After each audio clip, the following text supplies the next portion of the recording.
Hidayat, posisi politik sudah diambil, tadi langkah politik sudah diambil, posisi Indonesia juga sudah tegas mendukung kemerdekaan Palestina. Tapi dalam konteks saat ini, ada lagi nggak yang bisa dilakukan Indonesia untuk mendukung Palestina? Ya, Assalamualaikum warahmatullahi wabarakatuh. Waalaikumsalam. Kita sangat prihatin ya dengan eskalasi pengeboman dan kebrutalan Israel di Gaza. Dan kita apresiasi pemerintah Indonesia yang tetap istiqomah gitu ya, konsisten dengan sikap dasar yang telah diwariskan oleh Bapak bangsa melalui pembukaan Undang-Undang Dasar dan oleh sikap-sikap yang sangat nyata dilakukan oleh Bung Karno. Sejak beliau tidak mau mengundang Israel ke Konferensi Asia Afrika, kemudian tidak mengundang juga Israel ke Asian Games di Jakarta tahun 62, Bung Karno sudah menegaskan bahwa selama Israel menjajah Palestina dan selama Palestina tidak merdeka, maka selama itu juga Indonesia menilai Israel adalah penjajah dan karenanya tidak akan membuka hubungan dengan Israel. Karenanya dan sikap Pak Jokowi juga sangat jelas, sangat tegas dan melalui Pak Menlu juga sudah ditindaklanjuti. Karenanya salah satu yang perlu dilakukan juga adalah pertama di Indonesia ini aneh masih ada saja pihak yang mendukung Israel dan menyalahkan Palestina dengan perjuangannya. Orang-orang semacam ini yang disebut sebagai Zionis Nusantara ini saya kira bagian daripada tugas pemerintah juga untuk mengkoreksi salah paham mereka. Nomor dua, juga masih banyak hal yang bisa dilakukan pemerintah Indonesia. Karena Indonesia adalah negara yang sangat diterima oleh OKI, negara-negara Arab, apalagi juga oleh Palestina. Indonesia juga sangat diterima oleh negara-negara di PBB, Amerika Serikat, dan lain sebagainya. Karenanya perlu langkah-langkah yang lebih berani dan lebih tegas di Indonesia, agar jangan sampai Dewan Keamanan PBB gagal untuk meloloskan ya resolusi untuk menghentikan kejahatan Israel karena kemarin telah gagal karena diveto oleh Amerika Serikat.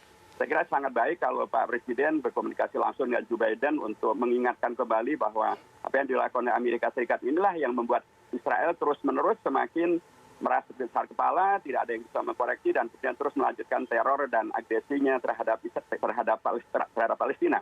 Juga Indonesia dalam posisinya di OKI yang terhormat dan sangat dirujuk oleh Palestina, penting untuk juga melakukan langkah-langkah yang lebih konkret lagi untuk bagaimana menyatukan langkah OKI untuk dalam tanda kutip ya mengkoreksi kejahatan Israel dan untuk mempertimbangkan normalisasi yang telah dijual oleh Israel ya, karena Israel ternyata telah membohongi dunia internasional termasuk dengan tipu muslihat normalisasinya itu. Karena katanya dengan normalisasi bisa membantu Palestina, bisa menghadirkan kedamaian di kawasan. Ternyata justru setelah normalisasi dilakukan dengan beberapa negara yang terjadi, justru Israel semakin membabi buta, tetap saja melakukan kejahatan yang ditolak oleh masyarakat internasional, termasuk melanggar beragam ketentuan Dewan Keamanan PBB, termasuk juga melanggar konvensi yang Vienna terkait dengan kejahatan terhadap media, termasuk juga melanggar ketentuan UNESCO terkait dengan Masjidil Aqsa dan Yerusalem Timur.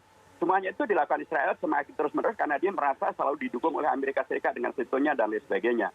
Karenanya menjadi sangat penting menurut saya kalau Pak Jokowi bisa berkomunikasi langsung dengan Pak Joe Biden atau meminta Menteri Luar Negerinya atau mungkin bahkan Pak Yusuf Kala yang dulu sahabat karib daripada Pak Joe Biden untuk berkomunikasi langsung dengan Joe Biden karena hari ini atau kemarin ya bahkan Amerika Serikat menandatangani bantuan militer untuk Israel senilai 735 juta US dollar. Itu disetujui membantu Israel padahal jelas membantu untuk peralatan tempur Israel padahal jelas Israel justru dengan peralatan tempurnya itu justru sedang menebar teror dan melanggar hak manusia di Gaza dan lain-lainnya. Pak Hidayat, tadi saya meng-highlight soal Zionis Nusantara yang Anda sebutkan. Nah, kita bicara misalnya di level komunitas, level masyarakat. Kita ingat tragedi Mavi Marmara pada saat itu juga ketika agresi Israel ke Palestina. Komunitas masyarakat Indonesia tumpah ruah dukungannya ke jalan dan lain sebagainya. Bergelombang lah dukungannya. Yang terjadi sekarang apa Pak Hidayat menurut Anda? Apakah gaungnya tidak terasa sebesar itu atau ada apa sebenarnya? Kalau gaungnya sih sangat keras juga ya. Kita lah bagaimana PBNU tadi malam membuat pernyataan yang sangat keras ya dan sangat terbuka, sangat historik ya. Bagaimana NU sudah melakukan pemihakan kepada Palestina dan menolak penjajah Israel sejak tahun 1938. Dan Muhammadiyah juga sangat keras pernyataannya, NU juga sangat keras pernyataannya. PKS juga sangat keras pernyataannya, dan bahkan kemarin Presiden PKS mengirimkan surat kepada Joe Biden, Presiden Amerika Serikat, melalui Kedutaan Amerika Serikat di Jakarta. Dan itu semuanya dilakukan dengan sangat terbuka dan juga amat sangat jelas gitu ya. Yang mungkin membedakan adalah karena kondisi, dan DPR juga, Ketua DPR juga sangat keras pernyataannya, Ketua MPR juga sangat keras pernyataannya, BKSAP juga demikian ya. Dan satu hal yang mungkin membedakan adalah karena COVID-19 ini saya kira menjadi bagian daripada yang dalam tanda kutip ya membuat kondisi di Indonesia sangat agak berbeda. Kita lihat bagaimana beberapa demo yang dilakukan sebelumnya, misalnya demo pada tanggal 2 Mei di Kementerian Pendidikan Kebudayaan itu, kan kemudian ada sebagian aktivisnya ditangkap dengan alasan terjadinya kerumunan. Nah, ini bagian-bagian yang menurut saya juga penting untuk dikritisi. Tapi yang jelas bahwa sikap Indonesia tidak berubah. Presiden, Menlu, DPR, MPR, partai-partai politik, ormas-ormas Islam ya, dan tokoh-tokoh masyarakat melakukan keberpihakannya kepada Palestina dan menolak kejahatan Israel. Baik. Dan Indonesia memang penting untuk melakukan itu karena itu adalah perintah konstitusi, dan itu sekaligus juga adalah amanat demokrasi dan amanat hak asasi manusia yang dipegang oleh Indonesia. Pak Hidayat, menyambung pertanyaan Bayu tadi dan pertanyaan Rati mengenai mungkin aksi solidaritas yang bisa dilakukan masyarakat kita, biasanya di tahun-tahun sebelumnya terasa begitu ya, tapi kita tidak melihat ada demo-demo mendukung Palestina di wilayah Indonesia saat ini. Mungkin bentuk lainnya adalah kepedulian kita dengan menggalang dana. Tapi sejauh ini kalau dari sisi Pak Hidayat sendiri melihatnya, apakah sudah cukup terakomodir begitu penggalangan dana yang dilakukan di Indonesia untuk Palestina? Karena kabarnya pengiriman dana ke Palestina ini pun tergolong cukup sulit. Kemudian juga ada beberapa kalangan yang menyatakan dianggap mengirim dana ke Palestina dianggap teroris. Hal-hal seperti itulah. Ya, baik. Umat Islam di Indonesia ya dari dulu memang membantu Palestina ya. Tadi disampaikan Bung Karno dan lain sebagainya. Presiden-presiden Indonesia semuanya membantu Palestina. Itulah wawasan kebangsaan yang benar. Jadi kalau ada yang menolak bantu Palestina itu, wawasan kebangsaannya dipertanyakan. Satu. Nomor dua, bantuan itu juga memang bisa bentuk dalam doa kunut nazilah gitu ya, yang dilakukan sejak dulu diinstruksikan oleh Kiai Haji Hashim Asy'ari, dan sekarang pun juga diinstruksikan banyak orang, banyak pihak, banyak ulama kita membantu Palestina dengan kunut nazilah supaya kemudian Allah memenangkan perjuangan bangsa Palestina, menghadirkan Palestina yang merdeka.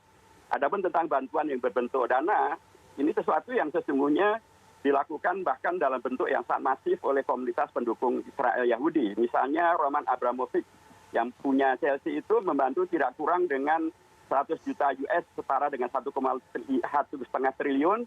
Justru untuk apa? Untuk membangun pemukiman Yahudi di Yerusalem Timur. Padahal Yerusalem Timur itu sesuai keputusan UNESCO adalah kawasan Palestina dan tidak boleh dirubah.